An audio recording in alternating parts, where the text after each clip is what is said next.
Radio आरो टेलिभिजनाव 1950 मायथाइनि उनाव जायफोर खनजेननायनिफ्राय लानानै आथिखालसिम जोङो बिथांमोनखौ दा बेलासियाव बरायगोन आरो 16 मुंख्लं रमान स्क्रिप्ट मुभमेन्टनि बिथांनि नखरफोरखौ जोङो दायो एसे उनाव बरायगोन।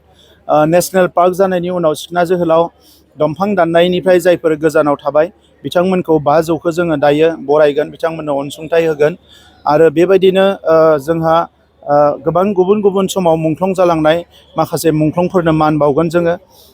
साननैसो उनाव जोङो जायफ्रानोखि सुरां सिखारि होनो जायफोर जुनादखौ बुथारनाय बा फरेस्टआव गाज्रि खामानि मावनाय बिथांमोननोबो जोङो जायफ्रा गोजानाव थाबाय बिथांमोननोबो अनसुंथाइ होगोन। बेबायदि गोबां हाबाफारि आरो एक्स भलेन्टियार्स वार्कार्सफोरनोबो दिनै जोङो एसे माने बिथांजों मान बावनायजों लोगोसे अनसुंथाइ होगोन।